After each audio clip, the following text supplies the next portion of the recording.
Hello students. So இந்த வருஷம் NEET எக்ஸாமில் எக்ஸ்பெக்ட் பண்ணக்கூடிய ஒரு சில டைப் கொஸ்டின்ஸை இந்த வீடியோவில் பார்க்கலாம். இந்த கொஸ்டின் பாருங்க. An ionized gas contains both positive and negative ions. If it is subjected simultaneously to an electric field along the positive x direction and a magnetic field along the positive z direction, then 4 option கொடுத்துருக்காங்க. So இந்த type question என்ன அப்படின்னு பார்த்தீங்கன்னா, ஒரு case இருக்குது. அந்த கேஸில் வந்து பாசிட்டிவ் அண்ட் நெகட்டிவ் அயான்ஸ் இருக்குது.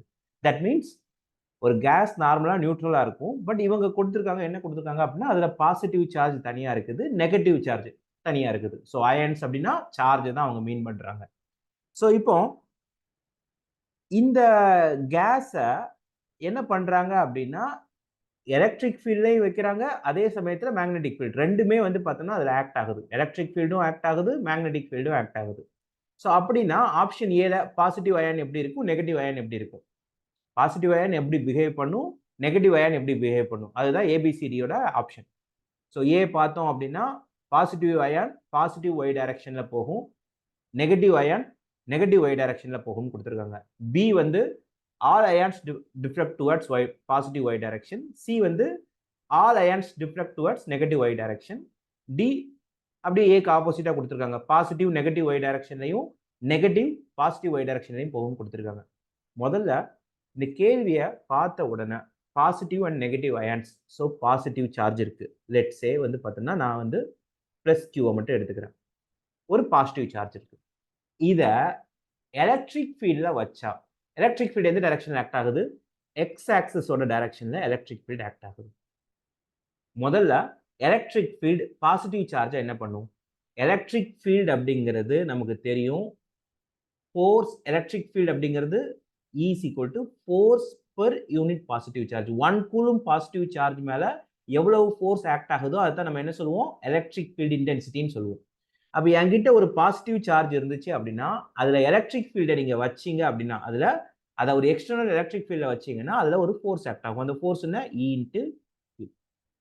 ஸோ எலக்ட்ரிக் ஃபீல்டோட டெஃபினிஷனே என்னன்னா force experienced by plus 1 coulomb positive charge. அப்போ எலக்ட்ரிக் ஃபீல்டு பிளஸ் 1 கூலுமை தான் தள்ளிட்டு போகும், மைனஸ் 1 கூலும் என்ன பண்ணும், அட்ராக்ட் பண்ணும். எலக்ட்ரிக் ஃபீல்டு பாசிட்டிவ் சார்ஜ் என்ன பண்ணும்னா ரிப்பல் பண்ணும், நெகட்டிவ் சார்ஜ் என்ன பண்ணும், அட்ராக்ட் பண்ணும். அப்போ ஒரு பாசிட்டிவ் சார்ஜை எலக்ட்ரிக் ஃபீல்டில் வச்சோம் அப்படின்னா அது என்ன ஆகும், ரிப்பல் ஆகும். ஸோ இந்த பாசிட்டிவ் சார்ஜ் என்ன பண்ணும், இந்த எலக்ட்ரிக் ஃபீல்ட்னால இப்படி மூவ் ஆகும். இதுக்கு மேலே ஆக்ட் ஆகக்கூடிய ஃபோர்ஸ் என்ன, இக்யூ. சரி, ஸோ இப்போ இந்த பாசிட்டிவ் சார்ஜ் சைமல்டேனியஸா எதிரே ஆக்ட் ஆகுது, அதுக்கு மேலே மேக்னெட்டிக் ஃபீல்டும் ஆக்ட் ஆகுது. எந்த டைரக்ஷன்ல ஆக்ட் ஆகுது, இசட் டைரக்ஷன்ல ஆக்ட் ஆகுது. இது வந்து X direction, x component direction. So இப்போ இது எனக்கு எக்ஸ் அண்ட் யூஸ்வலா இது என்ன வைப்போம், ஒய்ன்னு வைப்போம். இசட் எங்க இருக்கும் அப்படின்னா வெளியே பார்க்க இருக்கிறது இசட், பாசிட்டிவ் இசட் எப்படி இருக்கும், வெளியே பார்க்க இருக்கும், உள்ள பார்க்க இருக்கிறது நெகட்டிவ் இசட்டா இருக்கும். ரைட்டா? நம்ம கோஆர்டினேட் சிஸ்டம் வரையும் போது இது எக்ஸ் பாசிட்டிவ், இது எக்ஸ் நெகட்டிவ். மேலே பார்க்க இருக்கிறது ஒய் பாசிட்டிவ், இது ஒய் நெகட்டிவ். அதே மாதிரி வெளியே பார்க்க இருக்கிறது ஸ்கிரீனை விட்டு அவுட் ஆஃப் தி ஃபேஸா இருக்கிறது வந்து பார்த்தோம்னா out of the plane of பேப்பரா இருக்கிறது வந்து பார்த்தீங்கன்னா பாசிட்டிவ் இசட், உள்ள பார்க்க இருக்கிறது நெகட்டிவ் இசட். ஸோ இப்போ ஒரு சார்ஜ் பாசிட்டிவ் எக்ஸ் டைரக்ஷன்ல போயிட்டு இருக்குது, பிகாஸ் அதுக்கு மேல எலக்ட்ரிக் ஃபீல்ட் ஆக்ட் ஆகிட்டு இருக்கிறதுனால.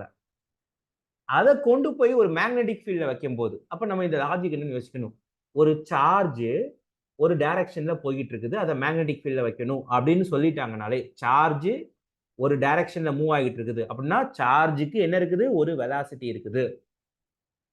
எந்த டைரக்ஷன்ல, எக்ஸ் டைரக்ஷன்ல. ஒரு சார்ஜ், ஒரு வெலாசிட்டி, ஒரு மேக்னெட்டிக் ஃபீல்ட், இந்த மூணு வந்துருச்சுன்னா பி கியூ வி, இந்த மூணு வந்துருச்சுன்னா நமக்கு வர வேண்டியது என்ன, லொரான்ஸ் ஃபோர்ஸ்.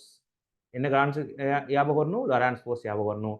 எப்பவுமே ஒரு கொஸ்டின்ல ஒரு சார்ஜை மேக்னெட்டிக் ஃபீல்ட்ல வைக்கிறாங்க அப்படின்னு சொல்லிட்டாங்கன்னா இந்த சார்ஜ் ரெஸ்ட்ல இருக்கா மூவிங்ல இருக்கான்னு பார்க்கணும். சார்ஜ் மூவிங்ல இருக்குது அப்படின்னா ஆட்டோமேட்டிக்கா எந்த ஃபோர்ஸ் ஞாபகத்துக்கு வரணும், லொரான்ஸ் ஃபோர்ஸ் டாபிக் ஞாபகத்துக்கு வரணும். சரியா? அப்போ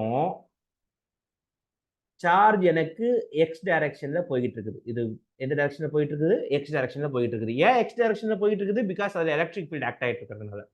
இப்போ இதுல நான் என்ன பண்றேன் அப்படின்னா ஒரு மேக்னெட்டிக் ஃபீல்டை கொண்டு வந்து வைக்கிறேன். இசட் டைரக்ஷன் என்ன இருக்குது? மேக்னெட்டிக் ஃபீல்ட் இருக்குது.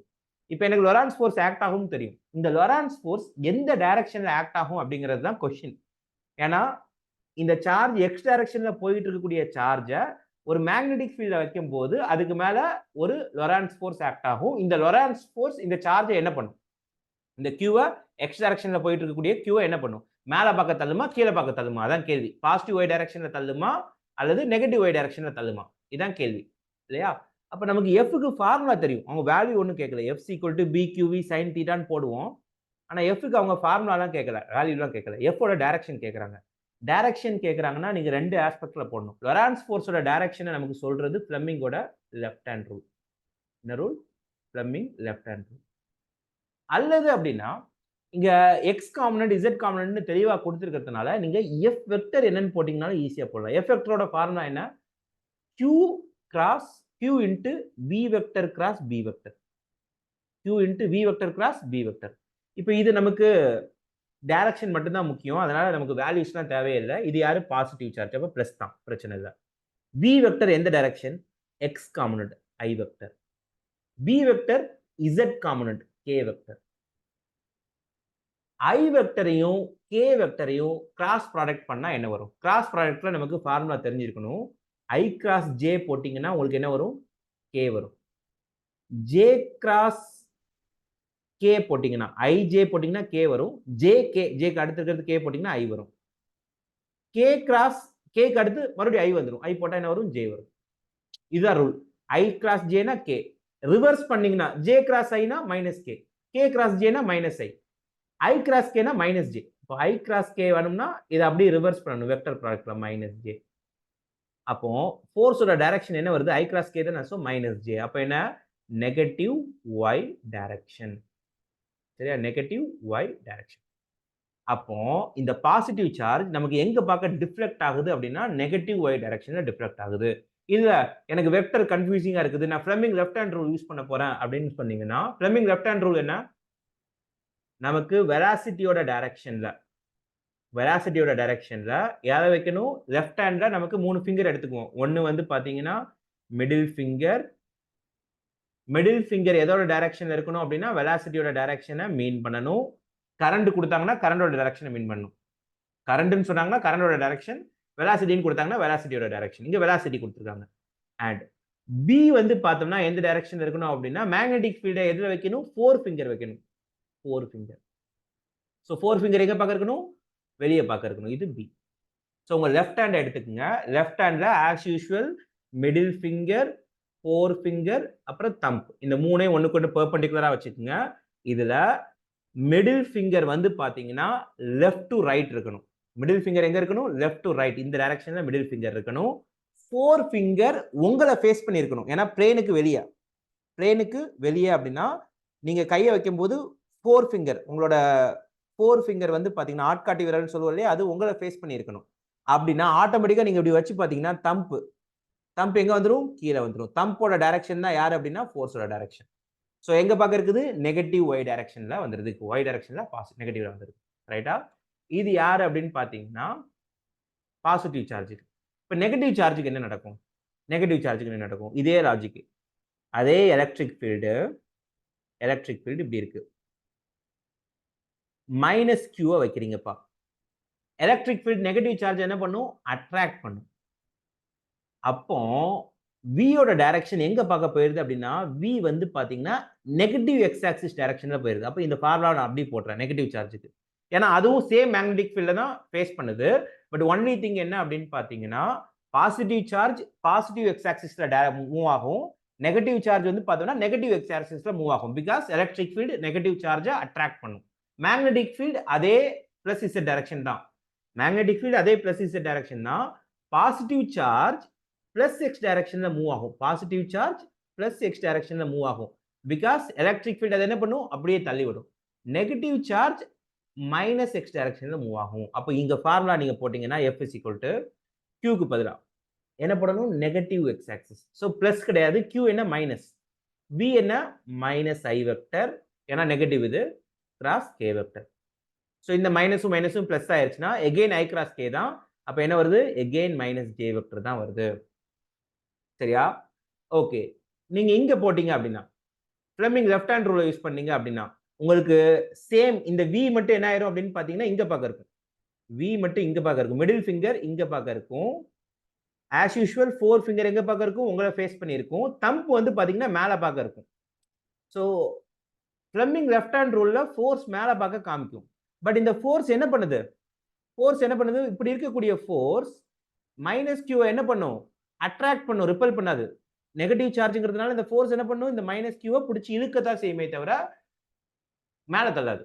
ஸோ ஃபோர்ஸ் அப்வர்டா இருந்தாலும் அது நெகட்டிவ் சார்ஜா இருக்கிறதுனால நெகட்டிவ் சார்ஜ் அது என்ன பண்ணும்? டவுன்வர்டா தான் இருக்கும். ஸோ வெக்டர் ப்ராடக்ட் போட்டீங்கனாலும் மைனஸ் J வெக்டர் தான் வருது. Fleming left hand rule use பண்ணீங்கனாலும் மைனஸ் J வெக்டர் தான். யாருக்கு? நெகட்டிவ் சார்ஜ்க்கு. அப்ப பாசிட்டிவ் சார்ஜ்க்கும் மைனஸ் J வெக்டர் தான். நெகட்டிவ் சார்ஜ்க்கு நீங்க என்ன பண்ணணும்? I போடுற இடத்துல மைனஸ் I போடணும். பிளஸ் போட வேண்டிய இடத்துல மைனஸ் பண்ணணும். பாசிட்டிவ் சார்ஜோட இடத்துல நெகட்டிவ் சார்ஜ் போடணும். சரியா? அப்போ F வெக்டர் நம்ம கண்டுபிடிக்கும் போது V கிராஸ் V எந்த அளவுக்கு முக்கியமோ அதே மாதிரி Q பாசிட்டிவா நெகட்டிவாங்கிறதும் முக்கியம். Q பாசிட்டிவா இருந்தா தான் இந்த கதைலாம். லொரான்ஸ் ஃபோர்ஸ்ல நம்ம பேசுற கதைலாம். Q நெகட்டிவா இருந்துச்சுன்னா நமக்கு என்ன ஆன்சர் வருதோ அதை அப்படியே மாத்திக்கணும். சரியா? மைனஸ் I கிராஸ் K இருக்குதுன்னா முன்னாடி ஒரு மைனஸ் போட வேண்டியிருக்கும். அப்போ ரெண்டுமே வந்து பாத்தீங்கன்னா என்ன பண்ணுது அப்படின்னு பாத்தீங்கன்னா நெகட்டிவ் y டைரக்ஷன்ல தான் என்ன பண்ணுது? டிஃப்ளெக்ட் பண்ணுது. ரைட்டா? ஸோ பாசிட்டிவ் சார்ஜும் எனக்கு வந்து பாத்தீங்கன்னா நெகட்டிவ் y டைரக்ஷன் தான் கீழே பார்க்க தான் டிஃப்ளெக்ட் ஆகும். நெகட்டிவ் சார்ஜும் கீழே பார்க்க தான் என்ன ஆகும்? டிஃப்ளெக்ட் ஆகும். ஸோ இதான் இந்த கேள்விக்கான ஆன்சர்.